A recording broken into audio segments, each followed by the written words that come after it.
4 বছর পর ছোট পর্দায় কামব্যাক কার? আমাদের সকলের প্রিয় মৌরি। 2009 সালে একটি জনপ্রিয় চ্যানেলে ডেবিউ হয় মৌরি চরিত্রে এই নবাগতা মেয়েটি।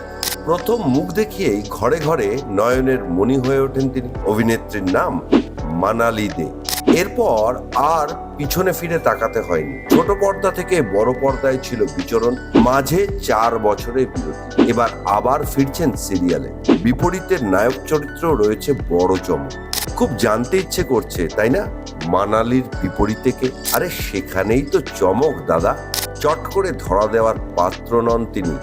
সচরাচর দেখা যায় না কোনো পার্টি শার্টিতেও, অথচ তার ভক্তের সংখ্যা অগুন্তি। সবার কাছেই তিনি একটা আইকন। দর্শকরা দেখলেই করেন হাত জোড়। না, আর হেয়ালি নয়।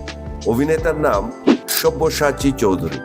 মহাপীঠ, তারাপীঠ ও রামপ্রসাদ খ্যাত সব্যসাচী চৌধুরীকে দেখা যাবে মানালির বিপরীতে এবার। বাস্তবে তার প্রেম এখনো মানুষের স্মৃতিতে। ঐন্দ্রিলা কাণ্ড ছিল নিঃসন্দেহে জীবনের ব্যতিক্রমী অধ্যায়। মৃত্যুতেই সার্থক হয়েছিল ওদের স্বর্গীয় প্রেম। ঐন্দ্রিলার মৃত্যুর পর নিজেকে গুটিয়ে নিয়েছিলেন অভিনেতা। তবে দীর্ঘ বিরতির পর ছোট পর্দায় ফিরছেন তিনি, এটাই সুখবর। সেই বউ কথা কও, সখী থেকে ধুলোকণা, একের পর এক হিট মেগা। এই প্রথম মানালি আর সব্যসাচী নতুন জুটিতে আসতে চলেছে পর্দায়।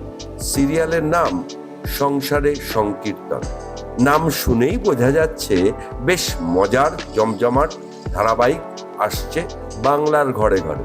তবে সব্যসাচীর কামব্যাক যে ইন্ডাস্ট্রিতে একটা খবর, সেটা বলাই যেতে পারে। Bureau report, news pole Bangla.